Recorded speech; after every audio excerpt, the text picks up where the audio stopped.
Good morning to everyone.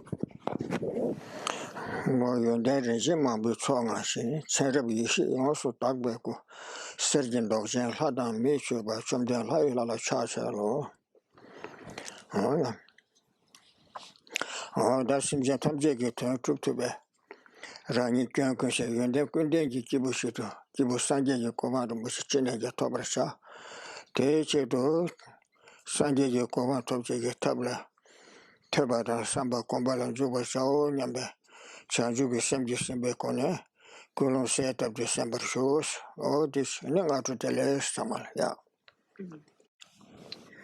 To begin with, we should think that there is a state, a being who is able to benefit all sentient beings based upon their having eliminated all faults and developed all good qualities.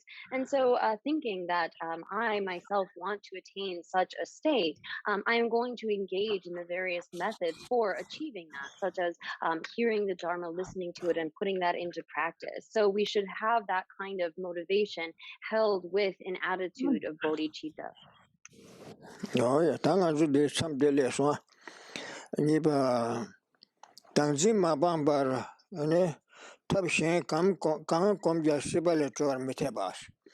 Kansa dadu zimbe tangzi de mabambar ne tabshenda karchena ko nega nyamo churdu and tede yonsi mato ane nyamo tsawane ponji ge ponto mares o tishe do ta del tonzende kashes to tima panche yungur bakora ta kelane tagi wala shemba pon atolam do meros chisha wanju ge kalun sam tolam do meros ane le da lu seje sam tolam do meros ta tambu de ta kelana ane tagi wala shemba sam tolam do meros ta kelane ne tagi wala shenja pana te to ste de mar stele ya tonze sumbre chikona sogudwa ta panje tonze ro ne yunguru atenda subject koran do shane de tangji maba bar tagi wala chagde misise sina trove ta kela batame de yus tena jigda pong batemba osa ta tambu de ya tangji maba bar tagi wala chagde misise de ya tonze kashes do sum do oh telia ani tangji maba bar tagi wala chagde do trove misise tango bashe telia shanda chu le tenia ba tondan do to the shebas do oh ta tambu ngazo dile so akasara tangzi mabam bar ane tabshen komja oh tangzi mabam bar tagi wala chagde misibe tango batele le so oh tiba do subject man do shane degree some yeah No. So here we have arrived at the point in the text, and this is on 429 in the Roger Jackson text, at the point of the impossibility of being freed from samsaric existence when one accustomates other methods without abandoning self-grasping. So basically, this is explaining how it's not suitable to have some other path to abandon path to liberation without abandoning self-grasping. So first, and these will come below, the more extensive explanation, is the unacceptability as a path to freedom of accepting a self and merely abandoning desire for what pertains to a self. And then secondly, the unacceptability as a path to freedom of just the word of God. And third, the unacceptability as a path to freedom of merely eliminating karma and the body. So the first of these is just as how it is unacceptable to accept some kind of a self and merely abandon desire for what pertains to that. And this is then further divided into the first, the impossibility of being separated from attachment to what pertains to the self without abandoning self-grasping. And if it is possible to be separated from attachment to what pertains to the self without abandoning self-grasping, the pointlessness of accepting that a self is freed, and finally showing it is thus necessary to abandon the self-view. So again, there's many different sort of topics here, but here, the first of these, the impossibility of being separated from attachment of what pertains to the self without abandoning that self-grasping. First, we set forth the reason. oh yeah ta tambu de da tangzi mabam bar ta la chaba da chawa misibe Tagudo, Kusenshevara. Tadekaresna. Kansagi da yobara, Tuchi Kibuchese. Kansagi da yoba, Trumgengi, Tagalia, Nambale Shembe, Trupema Mabuyato. Oh, Tezugi, Kebatuzula Sugurno.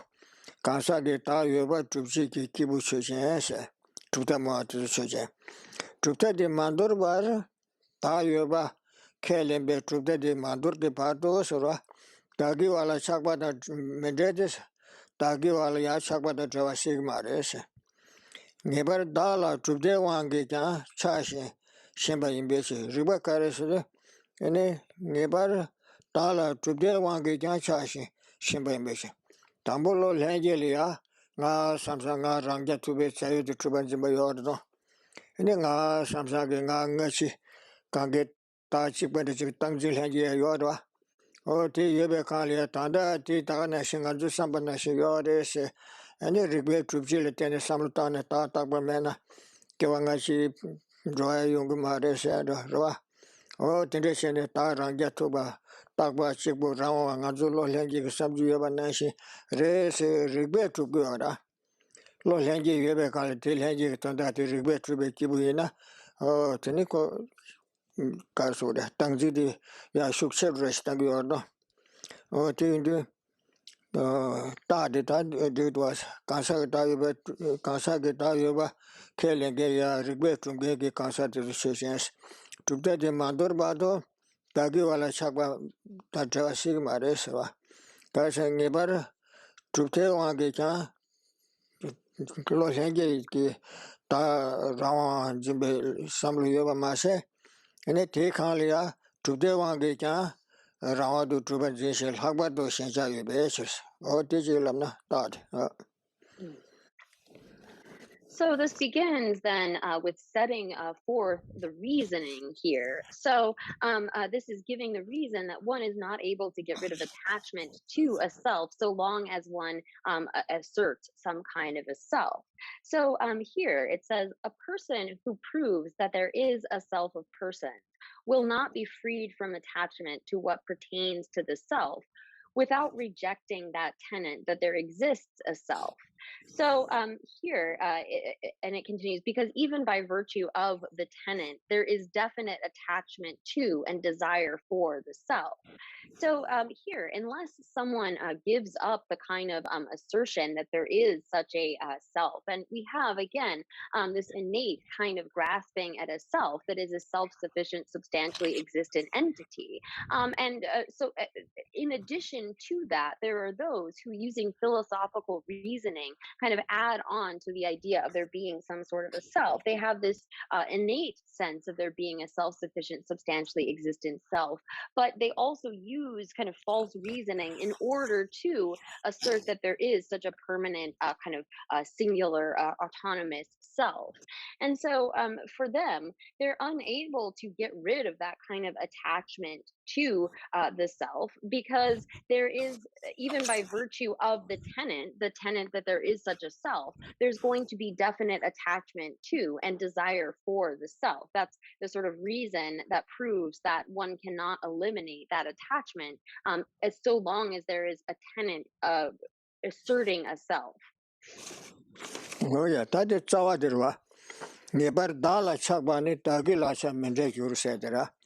Nebar do solo lengi, Tanzi lo lengi Yuba Kalia, Tanda Nebar Durwa, Tembuchepa, Dala Chabani, Ta Taziraje Dala Soba, Ranja to be Tayuba, Shenji Chabatenis, or Nebar Dala Tagilasha Mende Yurse.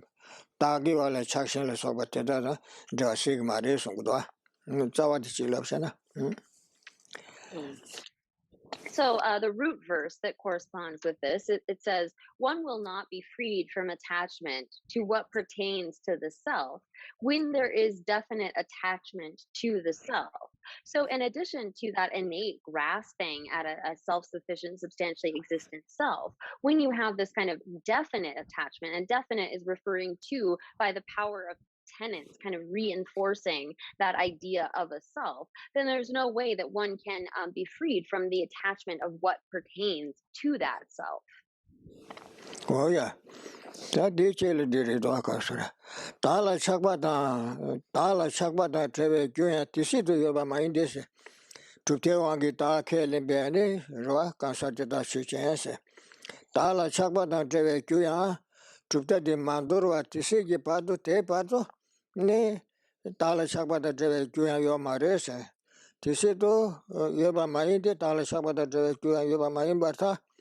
다 데 코에 남제 소지 네바 중세장 매베 기부인 베쳐세 다데 나 삼사 랑게토바 딱지 라와시 다 유에셔와 아니 텔리아테네 계심부치에다 어디고 남주나시 로생게레 하바르시 진데 요르노 다데 코에 남제 소지 네바 중세장 매베 기부인 베쳐세 다 랑게토바 삼바나시 나 삼상가주 삼사 삼바나시 고여바이나 티껴제 메브라 티껴메 샤구라 티샤나 아니 가주다 콘주 딱서다 신저스 크스탈로서 티껴 강가 용그리 숨거도 되는 가시래 티시도 다데 코에 남지 소지 네바 중세게 메베 기부인 베체스 어디 따지 질람나 자와디 반념돌랍시나 Nime Dala Chakbadas, Taxi Rawaji Datu Zimbabwe Kemere, Telayane, Nai Tagiwa, Taxi Rawaji, Tagiwa Zimbabwe, so what does Kanga Kemina? Niba Mebaina, Nime Dala Chakbada, Treve Kuya, Dala Chakba, Shenja de Treve Kuya my Insura. Oh, yeah, teach you. So this then continues in the next part of this root verse where it says, it follows that as long as the tenet is held, the cause of separation from attachment to self will not exist, because the person will see in that self not the slightest fault for the harm wrought in samsara. So again, a person who asserts that there is some kind of a self, and again, this is in addition to the kind of innate grasping at a self, they may be using philosophical reasoning in order to reinforce that sense of a self, the one that moves through samsara and so forth. And so long as they have that kind of view, they're holding to that idea that such a self exists, then there's no cause for the separation from attachment to the self. If that in the way that they accept that there is such a self. So if a self-sufficient, substantially existent self exists as it appears to us, then they won't see any fault in grasping at such a self. And if they don't see any fault in that, then there will be no cause to be separated from the attachment to that self. So again, if they are not able to see the fault in that, they are not going to be able to get rid of that attachment to the self. So this is the part, the cause of separation from attachment to self will not exist, since the self is seen to have no fault. Oh, yeah. Tadi Anibadira, Tanzi Mabambado, Tagi wala Chada Sig Maris Tubarwa, Tatelia Kaji to Chabachu Tobaku, Telepale Jagdua, Ta Kemi, Tela Shambapa, Cholam Dumitese, Tadun Zimbada, Dagi Zimbala Soba, some Judikan Meba, going to the Tumbayina, Rua, Tela Shambapa, the Cholam Res, or the Maris. Nada ngai jimbelo de kemeba tenashi yobayina ani te rangja shane te namju nashi samlu de shane ro ni tele shendu lam kombal tene troye yomarsuda ta keme ya tele shemba bo tolami yesena kemite se chiche tunge komba tolam du tegmas ta tonzer shingi duati ma sabje lo shandigra ta dangbo derda ta keme ya Tele Shenja Puma Tulam to Mirua said. O Telea, Tilengi Kabata, Tuatilencha Kaba, Tele Kabanidua, Tatambu de Tambu Karesna, Tambu Tilengi Kabatira, Tatambu, Tede Tada, Tagiwa, Keme, Yase, Ta de Taxirawachi Gita Yubata, and Taxirawachi Gita Yubata, Tenetazu, Tambayina Sugora. Kete tada dagiwa ne keme yase tela shemba ko tela shena kor tala chakba kenjesu sambar chawas Tada Dagi was Zimba Samluteda, Tajik Ramachan Zimbada, Yimba Zimbadi Kemeres. Dinaya, Tada Dagi wala Shenja Chena, Tada Dagi wala Chashin Shukchimbu Chena, Tikin Re Samot, and the Samutana Tabatu, Yore Samgura.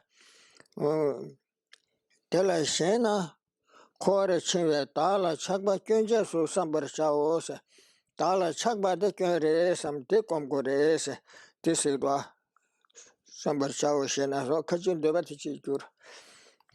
Yeah, Oh. So subject in my on this. yeah. So we then turn to disposing of objections to this. This objection that you can't get rid of attachment to the self if you assert a self. So here, this is divided then into, even if the self is flawless, the unacceptability as a path to freedom of abandoning desire for it. And secondly, the unacceptability as a path to freedom of meditating on just the suffering of suffering. So the first of these then is divided into a refutation by replying to a question and then refuting the reply to that in a typical sort of back and forth way. So here, there are those that assert that this I, as it appears to us, as well as mine, there is no fault in that. Those actually exist in the way that they appear to us. So the opponent, beginning on 431, says, although the self and what pertains to the self are flawless, are not inaccurate, if one desires them, one will be bound in samsara. So one must think about attachment to self as flawed. So here, they think that, well, we don't need to abandon the sort of thinking of the sense of I and the sense of mine, because the self actually exists in that way, whether it is they perceive the self to be a self-sufficient, substantially existent entity or a permanent, unitary, autonomous kind of a self. They see that there's no problem with those. The self exists in that way. But the problem is with having attachment to such a self, having a kind of desire or clinging for such a self. So for them, they think that, well, if you are able to get rid of that attachment, then that's going to remove the problem. You don't need to refute the idea of a self. It's rather the attachment. Oh, yeah, that's how the Chindoshan do it. Get the Chakba Kunchana said the Rastawa, get the Chakba Kunchanas. Da Taji Rama Tatu Zimbata, Rama Tagi Zimbati, Kumaris, to Yava Kumari, to the somebody Kumaris. In a Dada Dagi, ala Shaja Chambuchana, take your race, said the Rastawa, Zawadi. Get the Chakba Kunchana said. Oh, Zawadi Chindoshan and the video. Oh, no, no. So then the root verse that goes with this is if you say attachment must be seen as flawed. So here again, they would assert that holding to like an autonomous sense of an I, an autonomous self, an autonomous I and mine, that is not the problem, but rather it's the attachment to that should be seen as flawed and abandoned. Oh, Tara Lupa, Telelega, you are no. Oh. Tadar Samba Telechir Juruse, Tada Dagiwala, and Zimbadi, Temba Kemeba Yinaya, Telechakba de Kunjan to somebody Kari Yungresana. Shenji Chakba Kunjan to Thomas, or Tala Shenja, Tada Dagiwala Shenja Shukshambuchana, taking some Tonga, Shenja the point to race and Nasi, Tikajudora. Telechir you, Tebon Jurus at the Rasawachin Tira. Tala Chakba de Church Tara Luciora. Tala Chakba de Church Kunjendo combat some Japon and Marimbartas. Tala Chakba Panya de Tala Chakba de Kuresha, some Kunton, some Jacopan, Sawan Pantoguma Resugardo.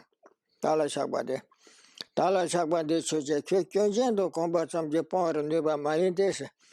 Tala Chakba like Samrutan, Kunjendo combat some Sawan. Tala Chakba, Sawan Pontoguma Reswara, Mebasuna. Pekaresna. Kuji Shu, Tadi Rigbe Sunchon and Mebasa.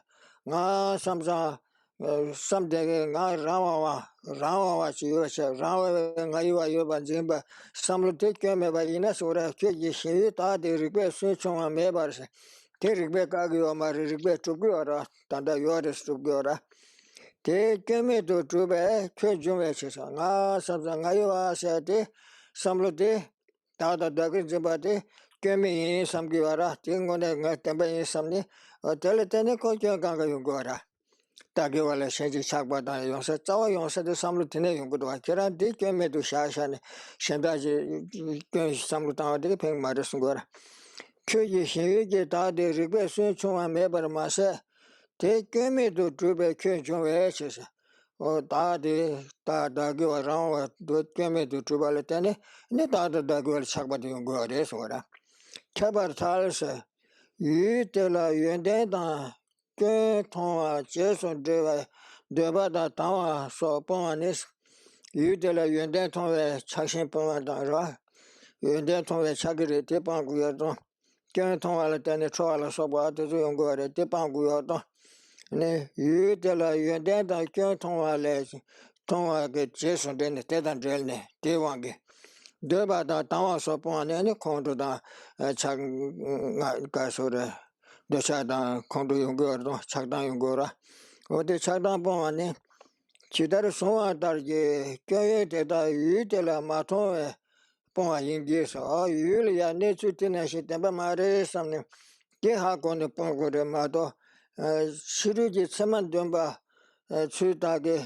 뽕미니베시스 사제녀랭이 풍부데 고구메도세 강바다 락발 세마데 수이네 티수 템바나신 던제 유야요 마레스 거라 메베시 달라 착바 수제 케견젠도 때바 삼제 뽕네바 마임바 타스 달라 착바데 껴레 야고 마레스 대삼제 뽕토 마레스 거라 뽕네바 마임바 탈 네 착바 켜다 연den도 송화 삼제 켜종아 달라 착바 용야데 연den도 상상바테 찍고 용고요 마레스 거라 착바 켜라 연den도 송화 삼제 켜종아 민게세 켜켜랑게 신도게 다 연den전도 통해 중앙에 배치를 나다가에 세데 다데 라와와타 전대지가 삼로다 켜켜랑게 신도게 다데 연den전도 대답이 연den다 저주가가 이 라와도 주베스 예바 통네 아니 신자지 요레스고라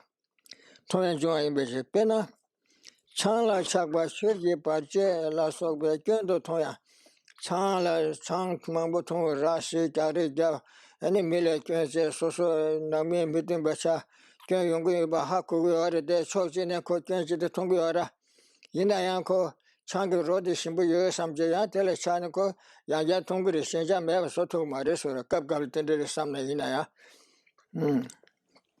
창라 착바 켜지 최기 발제라 소바다 최좀 근데 최기 발제다 내가 지금이나 고라시제 창만 보통 샤네는 가보시도 창라 착바 최기 발제 라소베 견전도 통야 창게 연대전도 통해 창코랑 그 로데 신부여 삼 연대도 통해 니텔레 착바 만들으시 다 간다 텔레 초제 통화 잠제때 자는 매버 소토 말해서 그러나 야 어디지 주나 나망보다 차소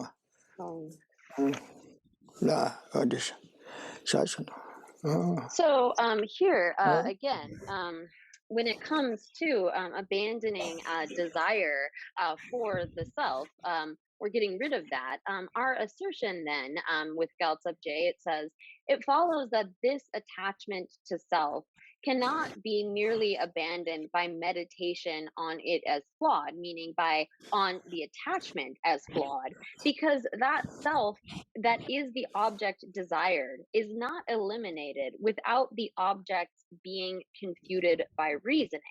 Because attachment to something originates from establishing it as flawless. So we can't get rid of this kind of attachment to the self just by looking at the attachment and saying, oh, that attachment is flawed. But rather, you need to confute or refute the sort of self as you think it exists through reasoning. So if you don't see this holding to an I, holding to a mind as really truly existent, as being the root of all fault, then accepting that as true, you're not going to be able to actually get rid of attachment to the object of the self and so forth. So it says then, It follows that this reason pervades, because as for abandoning the attachment and anger, etc., connected with seeing the good qualities and flaws in that object, there is abandonment when one does not see in the object those flaws and good qualities that have been apprehended.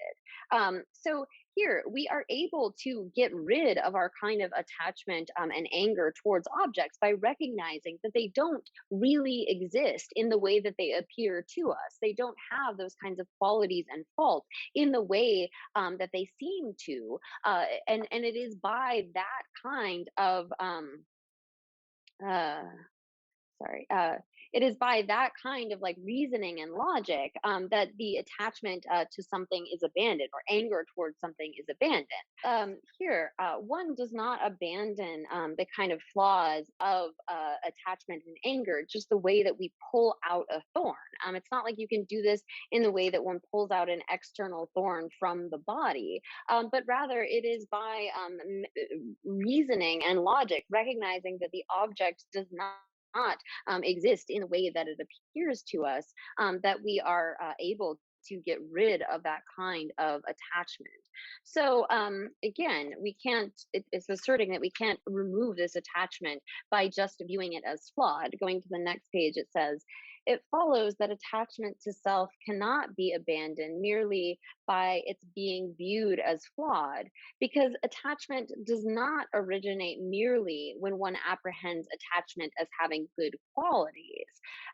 So it's not as though we give rise to attachment because we see attachment itself as having good qualities, but rather it originates when one sees the self that has its own object of desire as having good qualities. So our attachment arises from seeing that self. If we assert that there is a self that is flawless, that exists as it appears, it is based upon seeing the good qualities in that we give rise to attachment, not by seeing the qualities of attachment.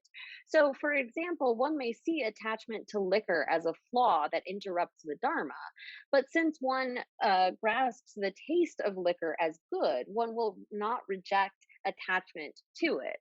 So basically, we can see, like, for example, drinking excessively has its faults, and we could see, well, this is creating problems for my being able to do the Dharma or go to work. If I'm drunk all the time and I'm fighting with people and getting, there's all sorts of problems that come from that attachment to liquor. But so long as you have kind of an attachment to the taste of liquor, you still see that as being something beneficial, then despite seeing those flaws of your attachment to that substance, you aren't going to be able to eliminate it because of seeing the good qualities in that object. So too it is with ourself. We can't remove our attachment to self unless we sort of refute or confute the object, as it says here. So I was watching a panel discussion amongst some Western monks, and where they were asking each other questions. And one younger monk said to the seniors, I see, and I'm sure many of you have experienced this too, I think we all have, of being in a situation and saying to yourself, I shouldn't do this. This isn't good for me to do. I need to stop. And then going ahead and doing it. Yeah. Everybody been in that situation? No? Oh, never. Oh, we have a perfect person here. So, that pertains exactly to what Geshe is teaching, that as long as we're just seeing the faults of doing that action, but still thinking, oh, I want to do that because that action is tantalizing and it'll give me some kind of pleasure, that just thinking of the faults of the attachment isn't going to stop us from doing it. It can at some level of your practice. If you're really convinced of the faults, you can at least stop doing it temporarily, for the next 5 or 10 minutes. No, you can stop yourself, but there's no way to abandon that attachment as long as the mind is still saying, oh, but that is so nice. I really want that. Yeah, so that's exactly what he's talking about. So it sounds like all this philosophical language, but actually is quite practical. Yeah. And a situation I think that most of us face probably on a daily basis. And these people want.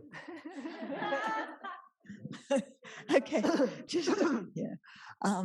So I was also thinking, that as people who have often been taught the tenets of other religions, and there's a God, and Jesus will save you, and if you pray hard enough, and this kind of stuff.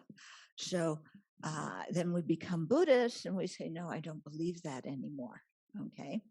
And so in some ways, we've done some meditation. We've seen some level of logical flaws in asserting a creator God who is all powerful and can do things.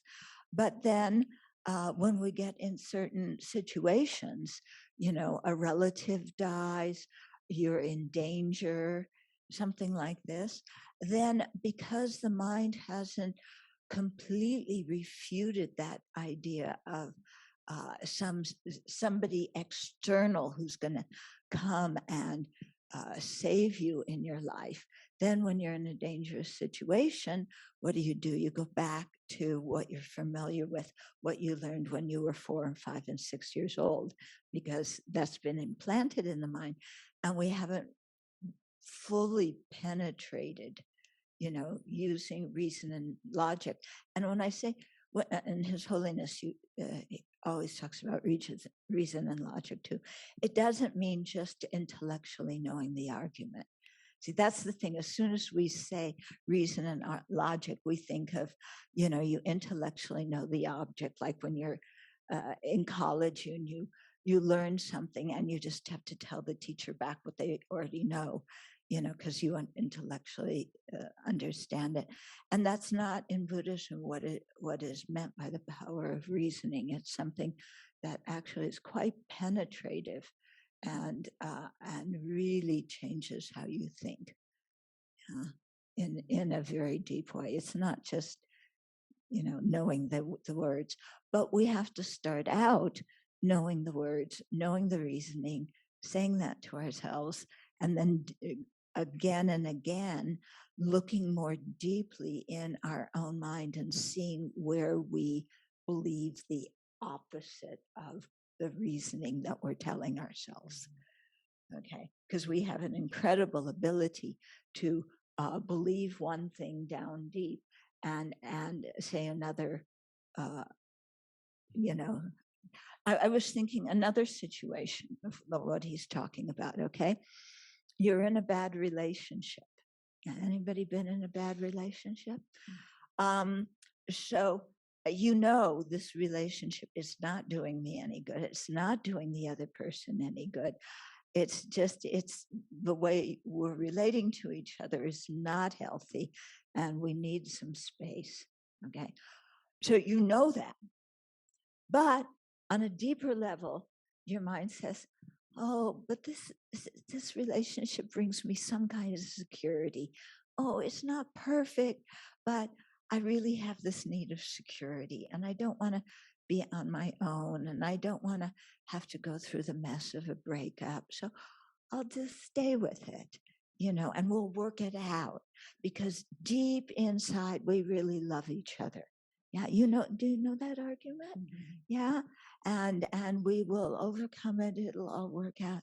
And yet, at another level, no, I have to work on myself. This isn't just something of, patching something up a little bit. It's like, I need to work on myself rather than be in a relationship at this point. Okay, but the attachment keeps you there.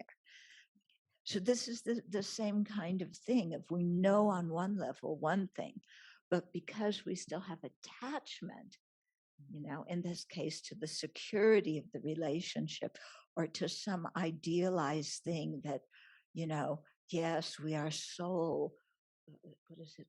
Soulmates. Yeah, we are soulmates and meant for each other, and this will all work out. And then you stay in a bad relationship where, there's abuse on both sides. So this is exactly what he's talking about, these two levels of things, and how the reasoning has to go really deep. It's not just some superficial thing. Yeah. But yeah, why am I there? You have to say, what kind of security am I looking for? And how do I think this person is going to bring me security? And does the kind of security I think they're going to bring me actually exist? Or is it a fantasy in samsara? Because samsara is basically a situation of insecurity. Yeah. And then when that shakes you to the core, then they're going and saying, okay, so I'm in a situation of insecurity. How can I deal with it in a healthy, realistic, beneficial way? And then start building up good antidotes, And then, of course, the real root is cutting that grasping at a self. Yeah, because it's exactly what Geshe and Dharmakirti are saying, that we have this, as soon as we grasp onto a self, there's self and there's other, and there's attachment to the self. So I need, I want, yeah. And where am I going to get it? Well, from outside.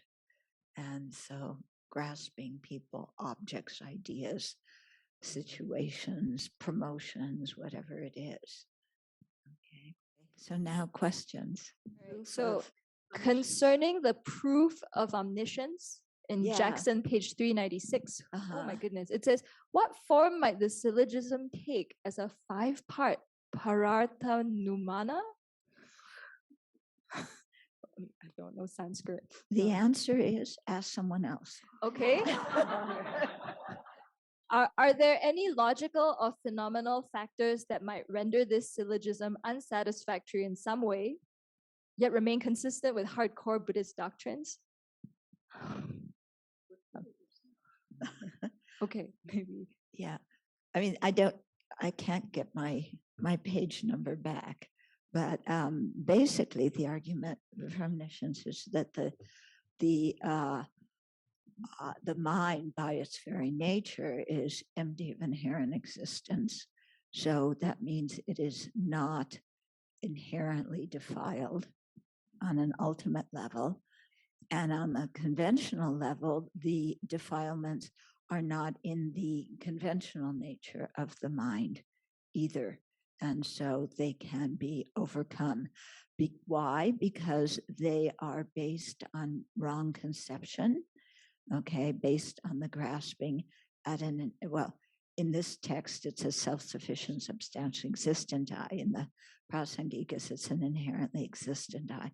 So it's based on that false, it's based at grasping at something that doesn't exist as existing.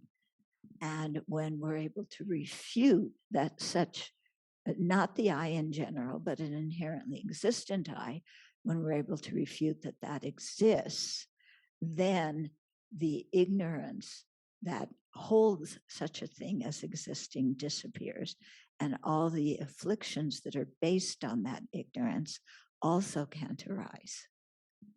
Okay, so that's the basic argument. Yeah. Does that make some sense? But really, inside, I am a disaster inherently. I can't do anything right, and nobody loves me, and this whole situation is hopeless. Yeah, you have that going on. Okay, at least one person's honest about it. 2 persons, 3. Okay, we're getting there.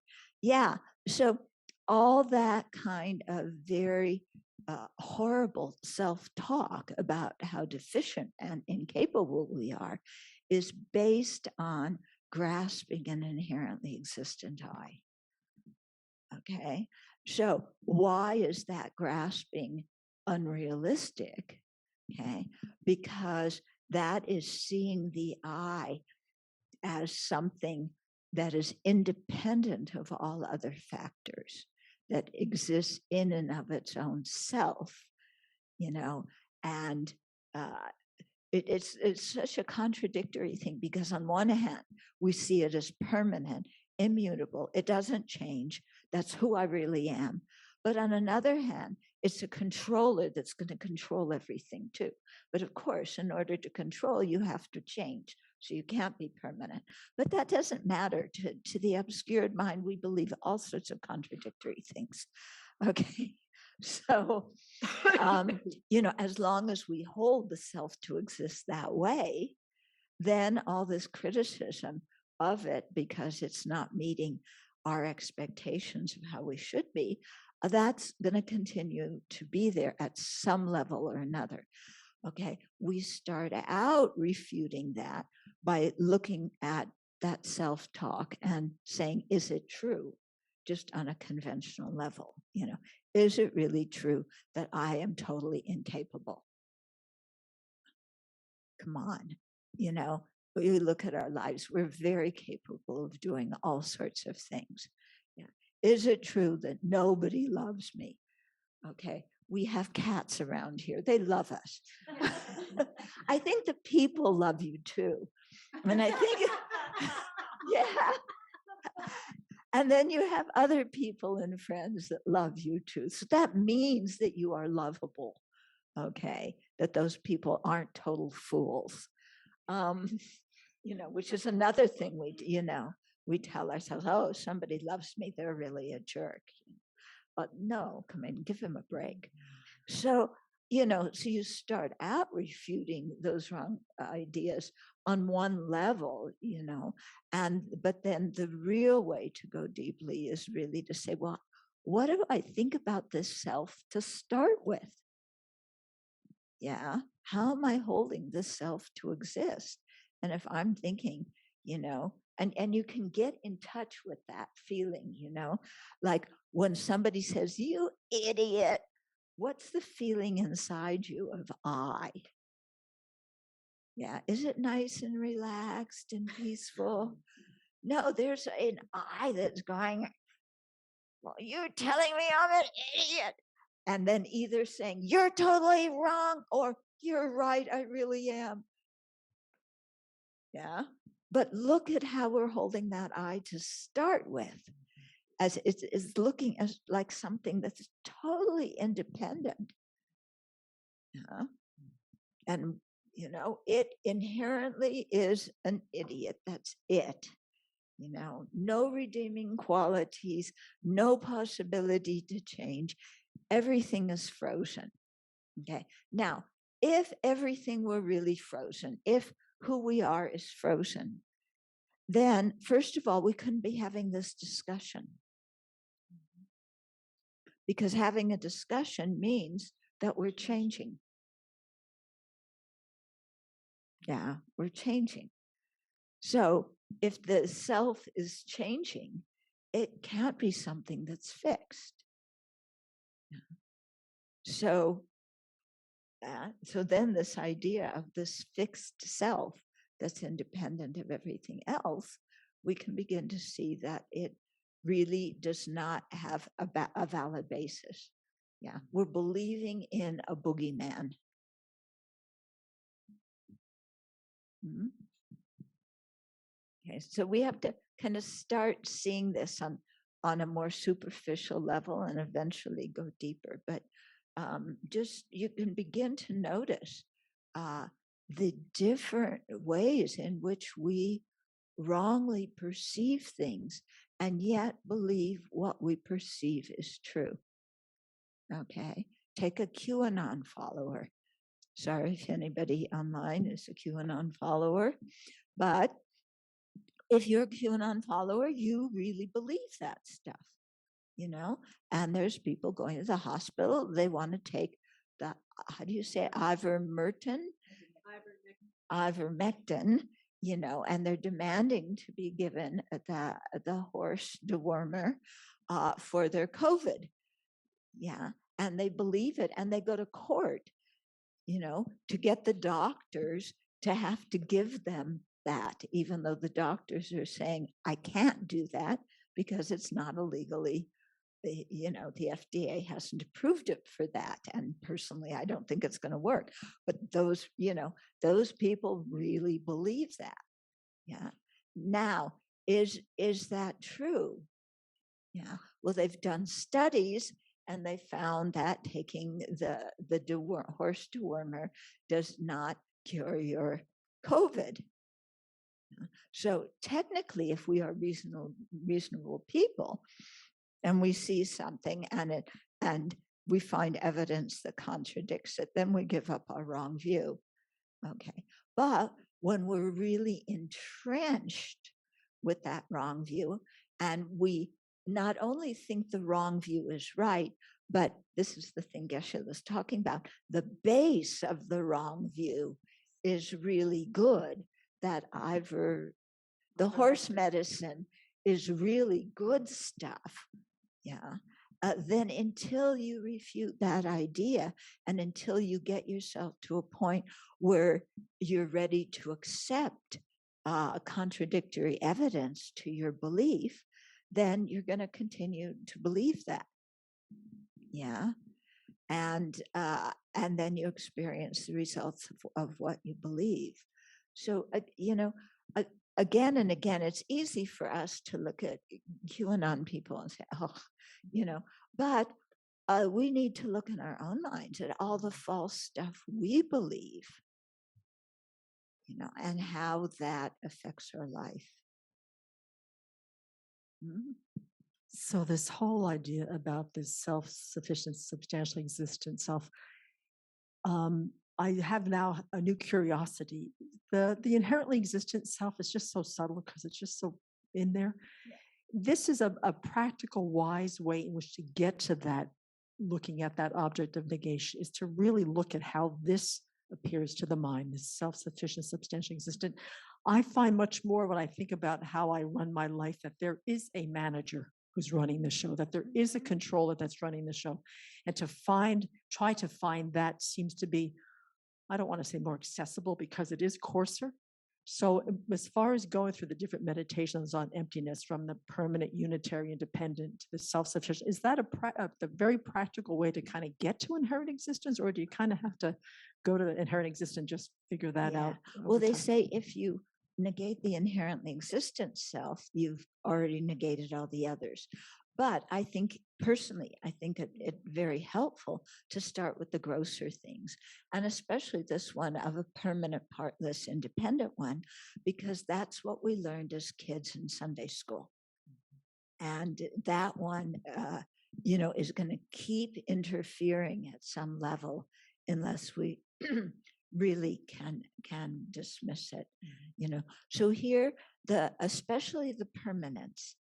Yeah. So it either a permanent creator, permanent manager of the universe, or I have a permanent soul, something that is the essence of me, that is indestructible. And no matter what happens in the world, I am this permanent thing I can take refuge in. Yeah. That feeling? Because when I get threatened and I get criticized or I get blamed for something, that's the one that comes up to the forefront, is this self that I have felt that has always been with me, is always going to be with me. Sort of changes, but doesn't really. It's getting a little bit nicer and a little bit kinder, but it still has this fundamental problem. But I own it. I think that that's the one who's getting attacked. That's the one who's getting threatened.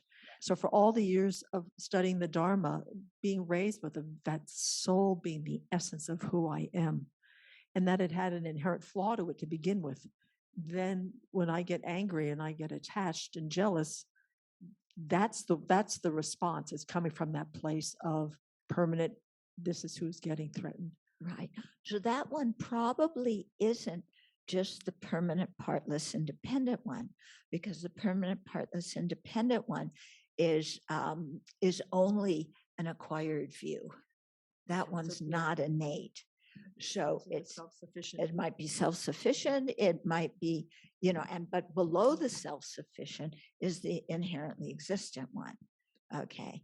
But that feeling of this impenetrable thing that is definitely me.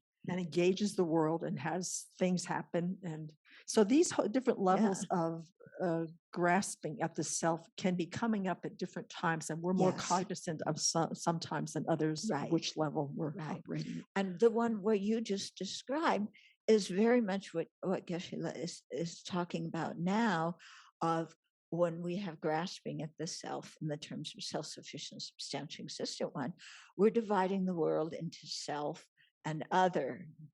And so then you can see how that whole mechanism is unfolding with, there's me and then there's the world, and the world is threatening and impinging on my happiness. Yeah. Really big. This has been real important, this piece for me personally in my practice. Yeah. But you can see how so much of our just MO in life is, there's me, and then there's the rest of the world, the other, and what gives me pleasure is good, and what interferes with my happiness is bad. Yeah, and then have the arising of attachment and anger, and from that the creation of destructive karma, and from that rebirth in samsara. So you can see it in your very life playing out. Yeah. And what's scary about it is you see it playing out, and then one part of your mind says, well, what's wrong with that? It really is like this. The happiness really is outside. I need that stuff. Danger is really outside. I can't be near that person. They are toxic. They are toxic. Not my defilements are toxic, but they are toxic. So I got to stay away from them, And so this whole division that we make, and the way that we try and protect the I, and so some people protect it by, being very suspicious all the time, and really, other people protect it by putting on a strong front so that nobody knows to mess with me. Other people protect it by crying all the time, because then people will pity me and they won't bother me, So we all have our own ways, but it's all designed to protect the self. Yeah. So there's this idea of a self that, we are sure exists there. And its happiness is the most important thing in the universe. Mm-hmm. It's what we've been talking about, the clinging to the I and the mine as the attributes and the aggregates. I started to get a taste of how painful that is when I had a concussion. It's like I could not read for more than half an hour a day. It's like suddenly everything I had hung on to about who I am, my mental capacity, ability, everything I built my identity around was out the window. And it's like, what do you do now? Like, of course, depressed, right? Like, no self-worth. And then to be like, no, you still have a precious human life.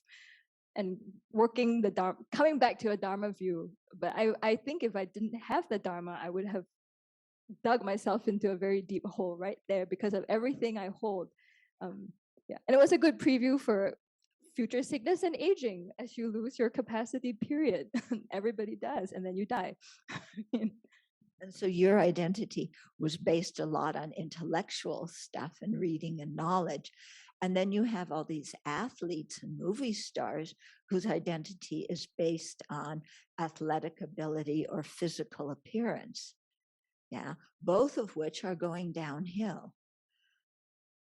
Yeah, so I think that's when they talk about a middle life crisis.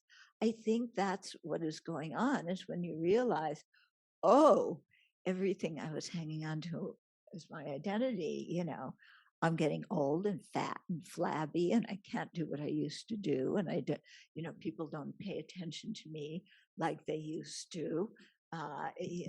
So then you really start getting depressed. Yeah. And so that's why, like you said, meditating on the preciousness of our human life, because we know the Dharma, not because of some external quality with the aggregates, but our fortune because we know the Dharma, then we know we can make our life meaningful no matter what's going on with our body.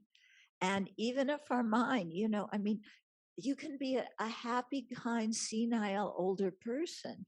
You don't have to be a bitter, nasty one. Yeah. Yeah. Well, so let's wait 20 years and see what we're like. Yeah. Hope it's 20, not 5 or 3. Yeah.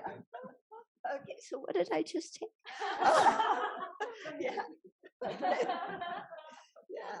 So, being able to establish a purpose in our life that has nothing to do with how we appear to other people and what they think of us and societal expectations.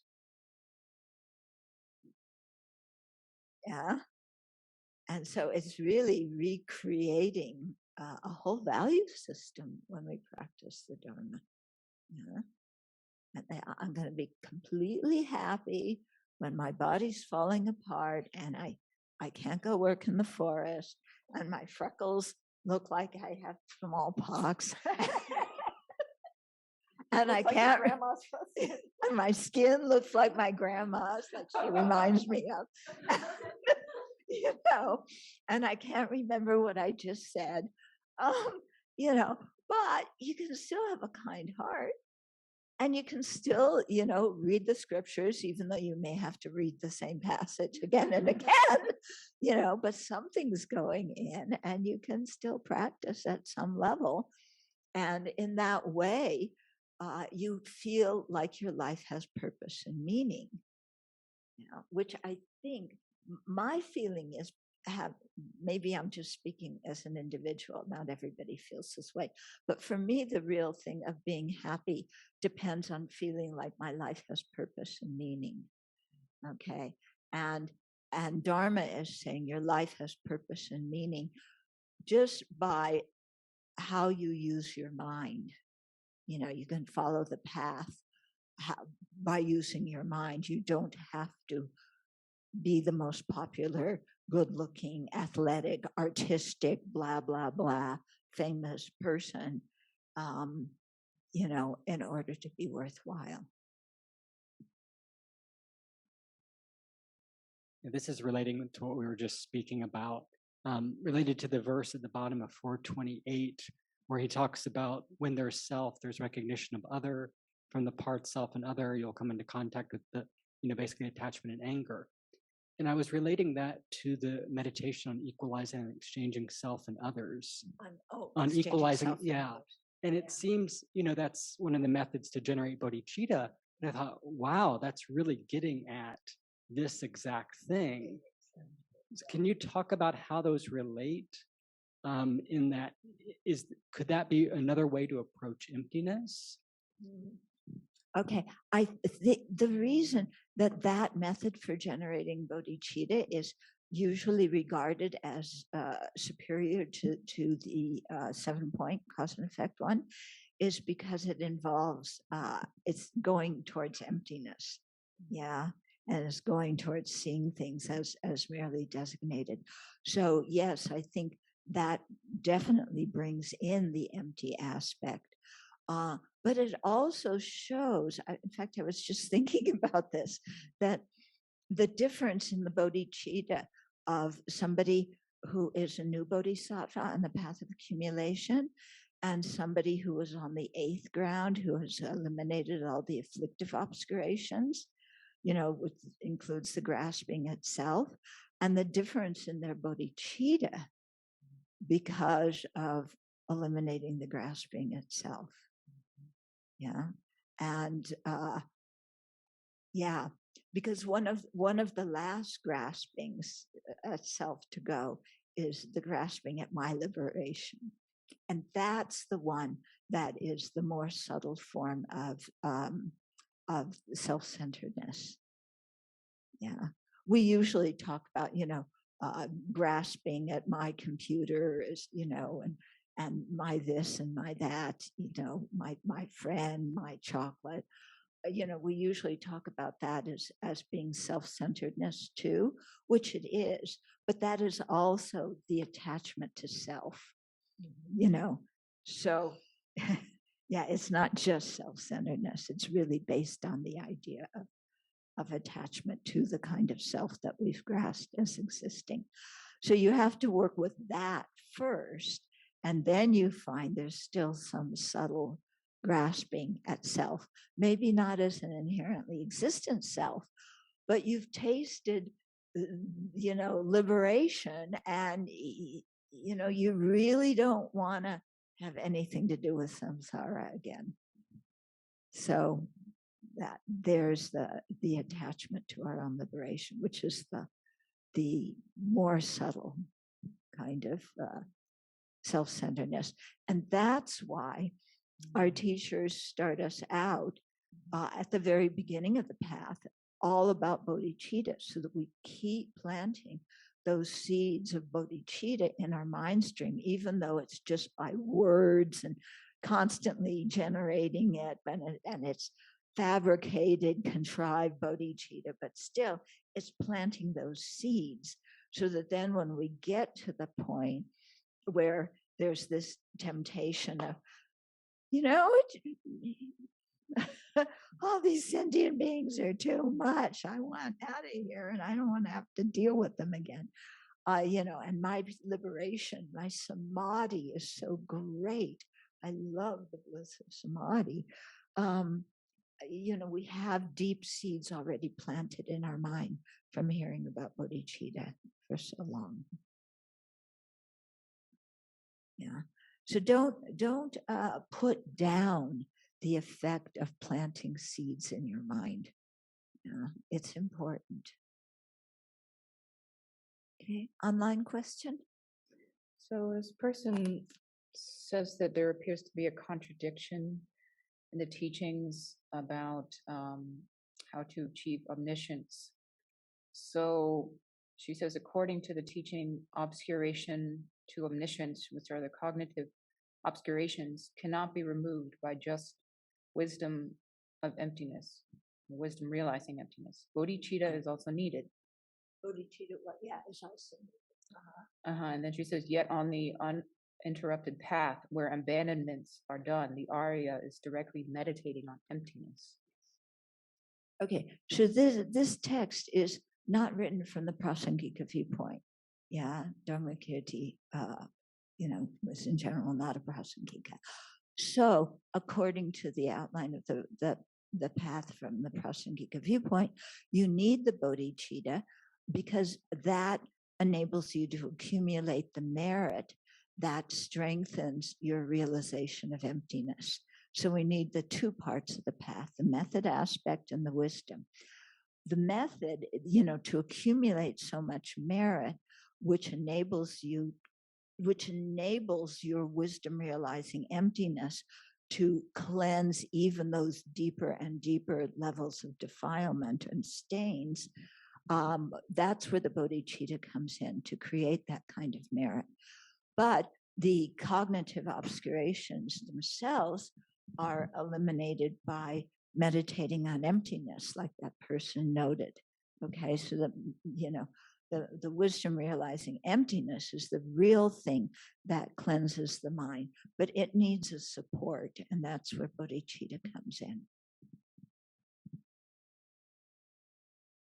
Okay, and another question is, the text briefly goes over the differences between Arhats and Bodhisattvas in terms of realization of selflessness and how each returns to cyclic existence. Could you elaborate a bit, please? Okay, so this is according to the Mahayana viewpoint. Our Theravada friends would not necessarily agree with this. Okay, so we talk about two levels of obscurations. There's the afflictive obscurations and the cognitive obscurations. The afflictive obscurations are the afflictions and the seeds, and the afflictions and their seeds are all rooted in the ignorance that grasps at an inherently existent self. So when you eliminate that ignorance through realizing wisdom, the wisdom that perceives things in the exact opposite way than the ignorance perceives things, then you're able to overcome the ignorance. And then it's like uprooting, the knapweed. When you get the roots of the knapweed, it's not coming back, at least that sprout, okay? So everything that depends on the ignorance can't function at that point, okay? So that is the level of obscurations that is removed by an arhat to attain liberation, okay? That level of obscurations is also removed by a bodhisattva, okay? But what happens is because of the bodhicitta, the altruistic intention to become a Buddha in order to benefit sentient beings most effectively, that the mind, the person doesn't remain in that state of liberation. They know that there's still very subtle obscurations, the cognitive obscurations that are still clouding the mind and preventing the mind from being omniscient. Okay, a bodhisattva, because of their strong compassion, wants to become omniscient because they know that in order to really benefit sentient beings, you have to be able to know exactly what they're thinking, understand their karma, know their dispositions, their tendencies, their interests, so that you know what to teach them on the path, how to guide them, because people are really different and we've accumulated different karma in the past. We have different interests and so on. So you really need to have these powers to be able to really benefit others in a deep way. So in order to do that, then we have to get rid of the cognitive obscurations. The cognitive obscurations, okay, unlike the afflictive ones, are not consciousnesses. They are the stain of what is left over from those polluted consciousnesses, the different defilements, the different afflictions that we held on to. So the analogy is often given that you cook onions in a pot, so the onions in the pot, you have both the afflictive and the cognitive obscurations. You take out the onions, the really smelly stuff, you've gotten rid of the afflictive obscurations. Okay, so you're no longer reborn in samsara due to them. You've attained arhatship. But the smell of the onions is still there. So the smell of the onions is like the subtle dualistic view, the appearance perception of things as inherently existent, the obscuration on the mind that prevents us from seeing ultimate and conventional truth simultaneously. So we have to clear away that, the imprints of the afflictions, as well as those obscurations that block us from having omniscience, in order to be of the best benefit to sentient beings. So bodhisattvas also eliminate those. Okay, so it takes less time to become an arhat, and it takes a lot longer time to become a Buddha. But if your aim is really to be of the utmost benefit to sentient beings, then the force of your compassion keeps you on that path for however long it takes for you to get there.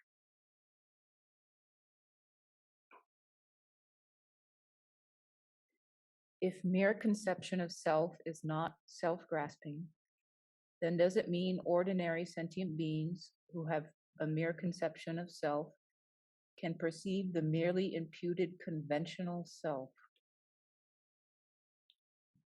Okay, the conception of self. This might be a translation term, okay, because the word, some people talk about the Tibetan word zin, okay, it means to grasp, to apprehend. It can also mean to conceive, yeah. So sometimes the same Tibetan term is translated as conception of self and as self-grasping. And because of the two different translations, we sometimes think that they're two different things. They're actually the same thing, okay? And so that's grasping at the self as inherently existent or self-sufficient, substantially existent, okay? Does that answer the question? Or was there another part to the question? Oh, about can ordinary people see the merely designated self? The merely designated self appears to us because that one exists, but it exists, it appears to us. But when we are not having a strong emotion, okay, just a very ordinary mind, so we don't have manifest self-grasping, at that time, this self still appears truly existent, even though we're not grasping it as truly existent. And that appearance of true existence is mixed with the appearance of the merely designated self, the mere I. And it's mixed, and because we cannot identify, the falseness of the appearance of true existence, because we think it's real, we can't actively tell the difference between the two, as ordinary beings. But the merely designated self is there, and it's the one that is doing everything. Yeah. Okay. So this is an important thing to understand. It's not like the inherently existent self is doing things. Okay. The inherently existent self does not exist at all. Okay. So it's always the merely designated self that is doing things. Yeah. The thing is that the self-grasping at a self that doesn't exist then brings up all these afflictions, so that the mere I, the merely designated I, is, what's blown back and forth by the afflictions and can't think clearly. Okay. So the problem is not an inherently existent I. When we realize emptiness, we are not getting rid of an inherently existent I, because such an I never existed to start with. Okay, it's like when you're a little kid and you're terrified, you believe in the boogeyman. Okay, when you finally get a little older, you look under the bed, there's no boogeyman there. You look all in the closets, there's no boogeyman. You realize, oh, there's never been any boogeyman. Okay. It's not like you're getting rid of a boogeyman that existed and now you're killing him and he doesn't exist. He was never there to start with. The whole problem was in our mind projecting something that didn't exist and then thinking it is true. So that's the problem. So when we realize emptiness, we're not destroying an inherently existent I. We're just realizing that it was never there to start with, so we can relax. Yeah, there's nobody that we have to defend. Okay, there's nobody who we have to please with all our varieties of chocolate. Yeah, because such a thing never existed. But we are certain it exists. Then that's the problem. Now, here, what Geshe was talking about this morning, okay, there's the innate self-grasping. So that's the one that nobody teaches us. It goes with us from one life to the next. Babies have it. Yeah, animals have it.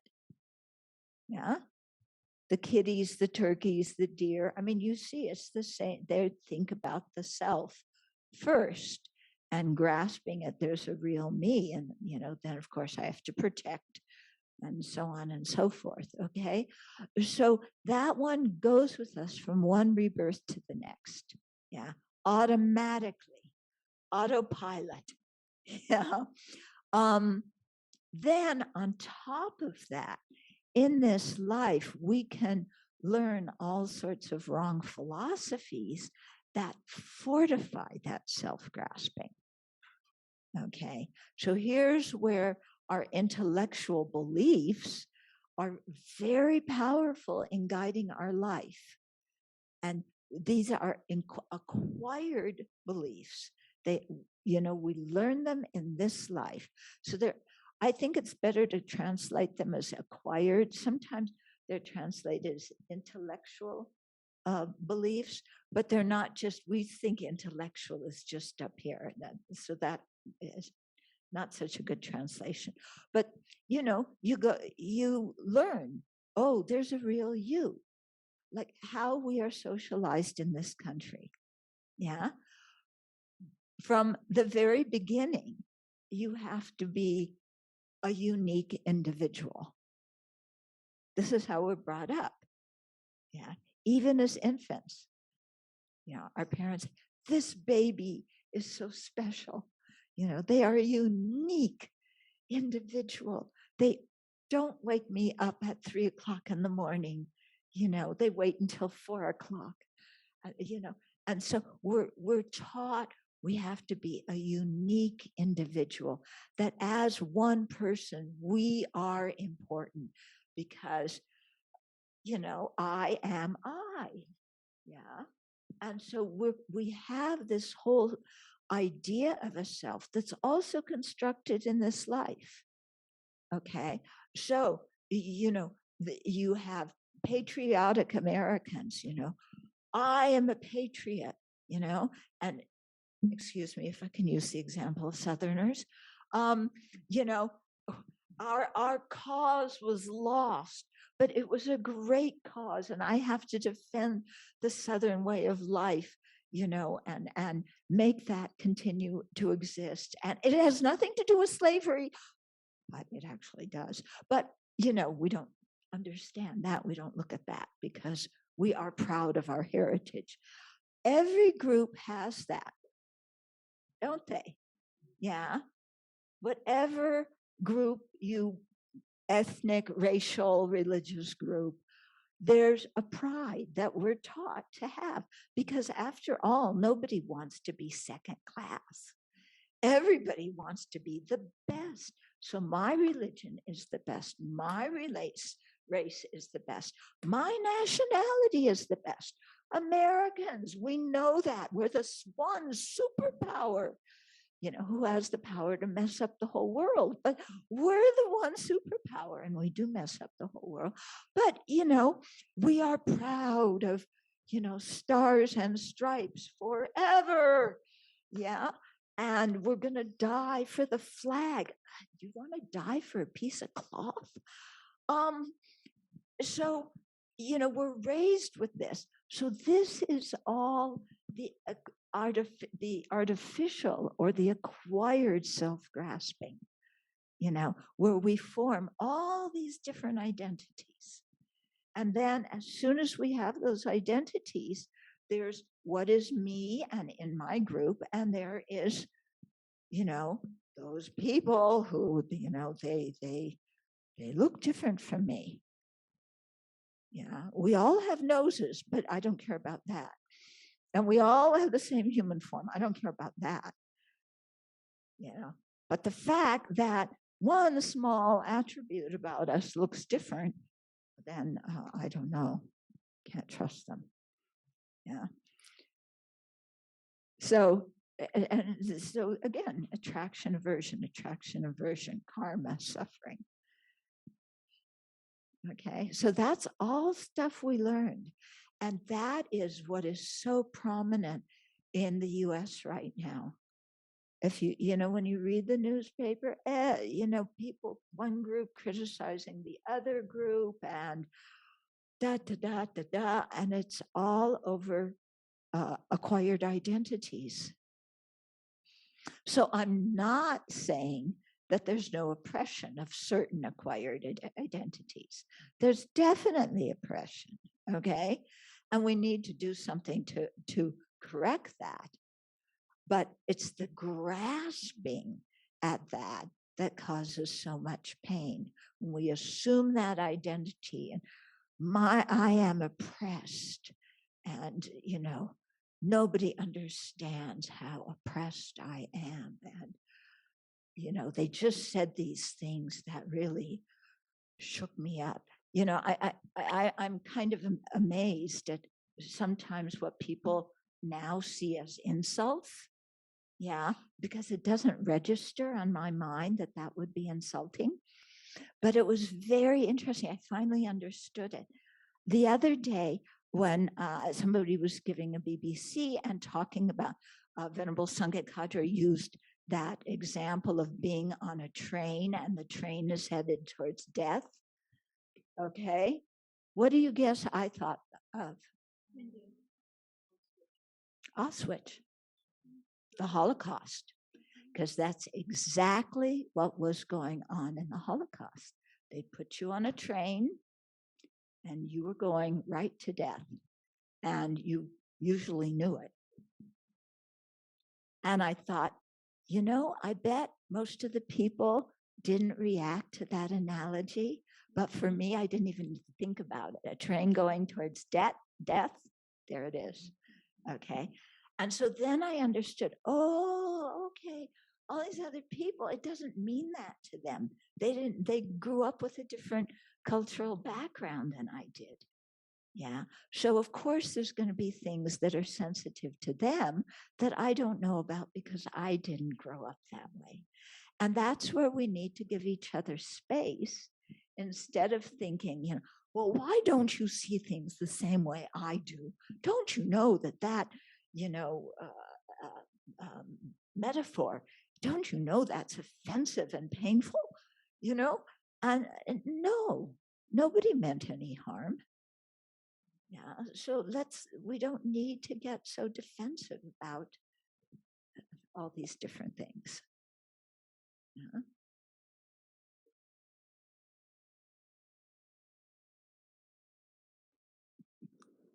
Mm-hmm. So when folks gain stream entry, do they realize all three of the emptinesses, or just like two of them, or one of them? Stream entry is a stage on the path to becoming an Arhat. Okay, it's comparable to the Bodhisattva path of seeing. Okay, it's comparable to that. But yes, from the Prasangika viewpoint, they realize the emptiness of inherent existence. And when you realize that, then all the other grasping is gone too. They realize that first, and then the other things follow. The substantially. Oh no, they're all based on. It's like okay, the root is the inherently existent I. Something that's a bit coarser is the notion of a self-sufficient, substantial existent I. Something that's even coarser than that, that's just intellectually or acquired, is the permanent, partless, and independent one. When you pull out the thing at the bottom, the other two collapse because they're based on grasping the inherently existent I. Okay. And so that's why, too, all the afflictions can't function after you realize emptiness. Now, it isn't, this is an important point.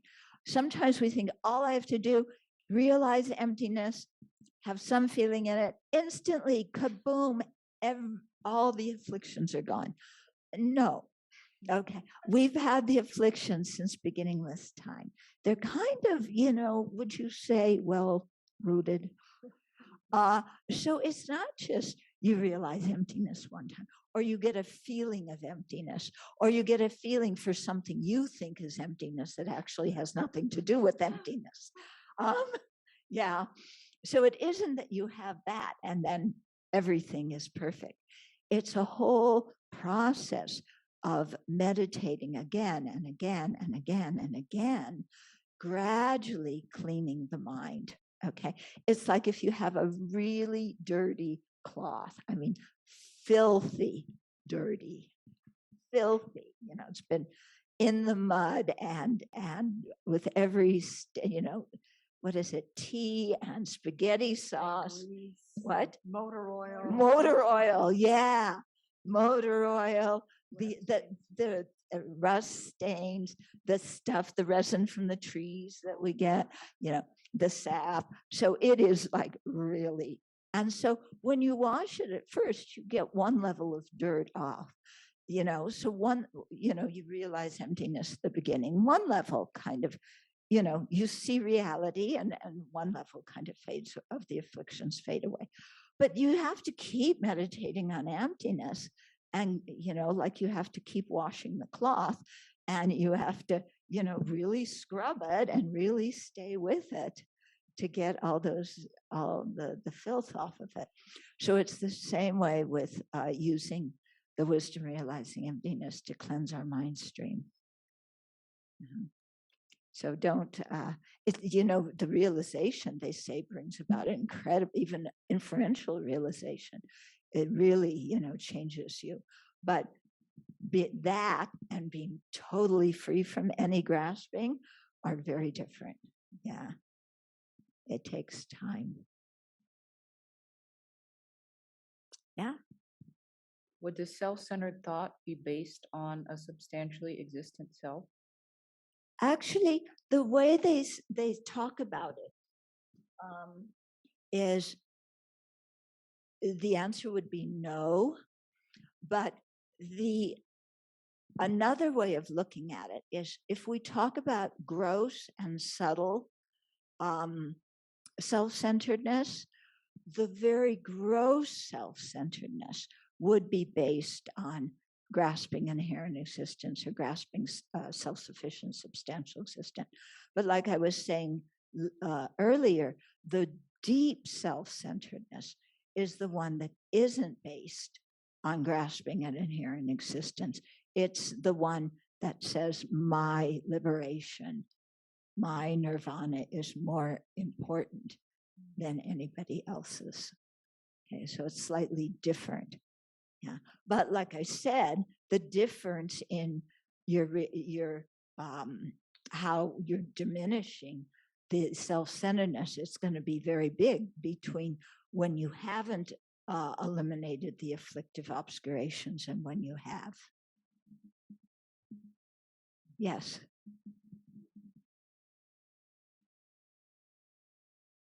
So that subtle self-centeredness that says my nirvana is more important. Yeah. How is that not afflicted? It's in some way, it's got to be much more subtle than we think of. It's not just, like, my chocolate is more important, or, my life is more important. But it's something much deeper when you've really been working at of seeing samsara as completely a foul place, that you want nothing to do with whatsoever, and you've been really, you have very strong renunciation of samsara, and you really want nirvana, that, and you've been training your mind in that for a long time. Okay, so then from that training, there's this feeling of, my nirvana is foremost. And I'm compassionate and I want to help people. But the principal thing is I want to get myself out of samsara. And when you think of, because bodhisattvas train in seeing samsara as just as much as a foul place. And when you really see that, to think that I want to stay in this kind of crazy nut house to benefit sentient beings, then it's like, no, I'm done, I'm compassionate, I'm nice, I do what I can to help them, but it is too crazy and they are too nutty and I got to get myself out of here. And so you go for nirvana. So it takes, when they talk about the courage of a bodhisattva, it takes incredible courage.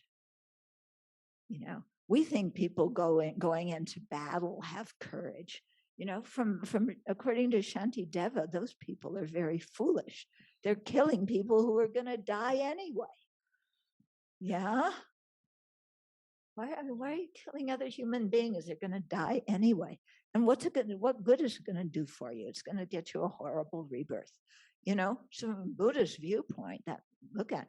But then when you think all these sentient beings who believe in like all this nutty stuff, and you begin to see that this nutty stuff is right in here. Because at the beginning of the practice, it's like, I'm following the Dharma, I have the right view, and all the, everybody around me, I mean, the Trump people and the QAnon and the anti-vaxxers and everybody who disagrees with my opinions, they're all nutcases, okay, right? Anybody who just, because I would never believe anything wrong. So everything I believe is right. Why? Because I believe it. That's the syllogism.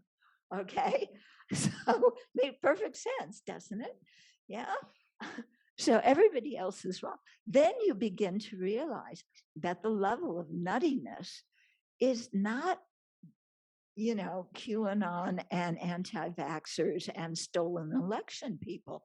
Those people are kind sentient beings. The real nuttiness is inside here.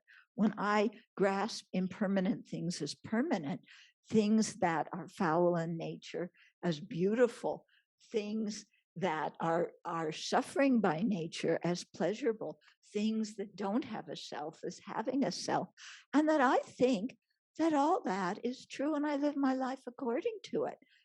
And I am the nutcase. Yeah. And then you see everybody around you, like this is serious business. It's not just, changing an election and getting somebody new in power. This is really much deeper than all of that. Okay. And then to think, I have compassion for all these beings and I'm going to stay with them. When I know the path and I can practice the path and I can get myself out. And these people, yes, they're kind and they were my mothers at some time. That's nice. But, they're too nutty. They're just hopeless. You try and help them and they do the exact opposite. Yeah, they're irrational. Right. And in spite all my benevolent trying to help them, they just don't pay any attention. And they're like puppies. You wash the puppy and what first thing they do? They go run and jump and roll in the mud again. And that's exactly what these sentient beings are like. And I'm fed up. Okay? So to overcome that, when you've been training and, my nirvana, I'm going to get out of this. It requires incredible courage to be a bodhisattva because you have to put up with stuff that, when you think of what we're putting up with now, it's like, it's nothing. Yeah. So, this is a very good way whenever you have any hardship to say, this is bodhisattva training because as a bodhisattva, I'm going to have to put up with much worse. So I better get used to at least this level of stuff. And then you see how you don't even want to put up with that level of stuff.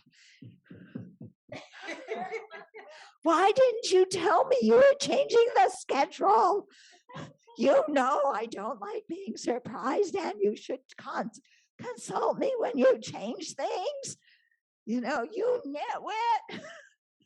And then you see how, you know, your own mind goes to that like this. And then you think of what you're going to have to put up with as Bodhisattva. Yeah. And one good example, what I think of, is the Cultural Revolution in China. Yeah. And there were situations in the Cultural Revolution where disciples turned in their spiritual mentors to the communist police, and where children turned in their parents to the communist police. So that kind of betrayal of trust is just unbelievable. But if you're a bodhisattva, at some time or another, you're going to have to put up with that. You know, you're trying to help sentient beings, and what are they going to do? Yeah. And then when you know what the communist police did to these people that got turned in, it was awful, awful, awful. So, yeah. So, you know, when we have some hardship, see it as practice for what's coming.